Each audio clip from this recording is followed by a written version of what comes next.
Okay, in this video, I wanted to highlight some of Vensim's uh, hidden tools that allow you to very quickly annotate large numbers of links and loops in one time rather than manually going through and editing them one by one. So you might imagine that you might want to draw a CLD like this growth and underinvestment CLD over here. And it's got quite a few links and a few loops and a lot of different colors and a lot of different annotations.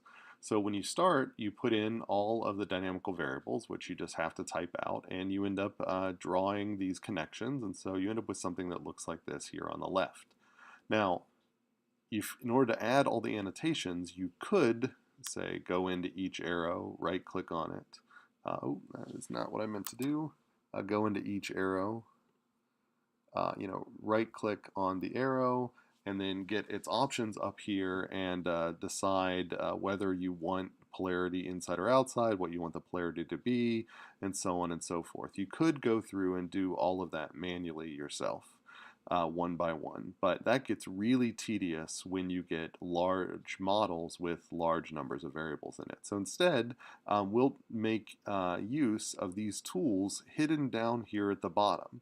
So if you run your mouse over these things, like it says set font on selected vars, set size on selected vars, set bold, italics, underline, strike through, this one, set color on selected vars, set box color on selected vars, set surround shape, set text box position, set color on selected arrows, set arrow width, set polarity on selected arrows, and then push the highlighted words to the background. And so all of these things allow us to quickly make edits to whatever we have selected at the time. So if I look over here, I can see that what I wanted was me to select this arrow, and I'm going to hold down Shift and select this arrow as well. And so those two arrows I'd like to make red. So there's set color on selected arrows. If I select that, and then I select red, then they'll both turn red. And then I can also go through and I can notice that I want to set their polarity. So I'll go through and I find the polarity one. So there was set arrow width, and here it is, set polarity on selected arrows. So I'm going to select that, and there's a list here, and I'm sorry, some of the list trails off the screen here, but I'm going to select minus. And then, so then if I click away here, then those minuses get placed in there. And so that's been done. And then so if I need to then go through and on everything else, let's see if I can try something here. I'm going to highlight everything and then hit Shift and see if I can unselect. Doesn't look like I can unselect one after highlighting all. Let me see if I can, if there's other tricks that I can do here, like select the other ones. No. All right. So if I went through and I could say, well, all right, I'm going to select all the other arrows.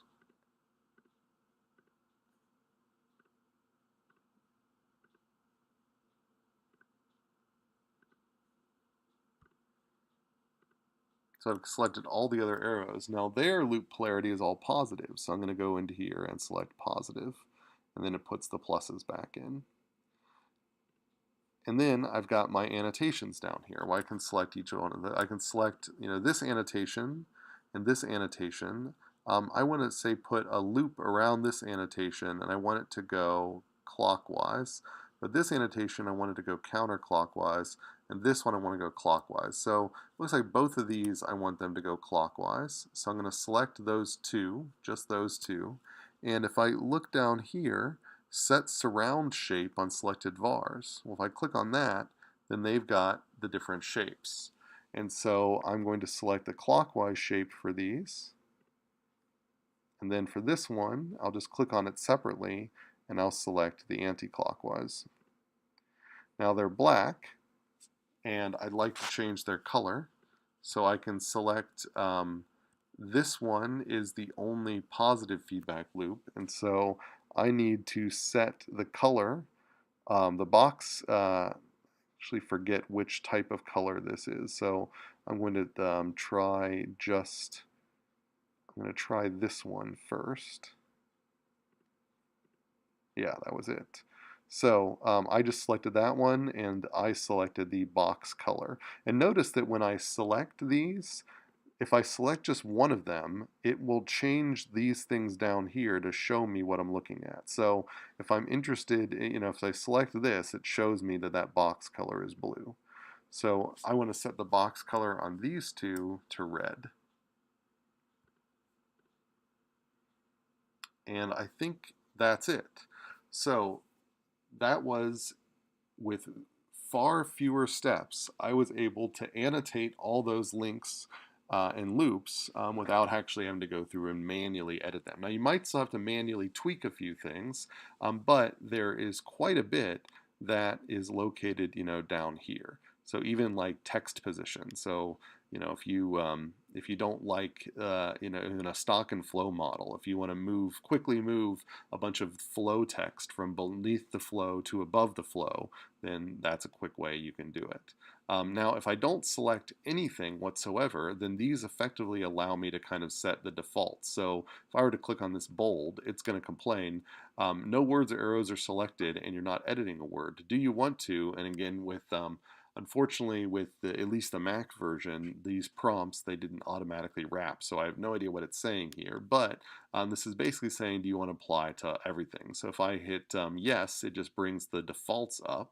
And then in my defaults here, I can then go through and say, well, I want to make by default everything to be bold. And now everything's bold. If I would have right-clicked on the canvas, that would have also brought up those defaults. So that's a way of getting at that. But if I really want a certain variable here, or maybe a certain set of variables, maybe all of this loop down here, I want all of their font to be 20, then I can just make those big and everything else small. So there you go. I hope that makes editing these diagrams a little more convenient.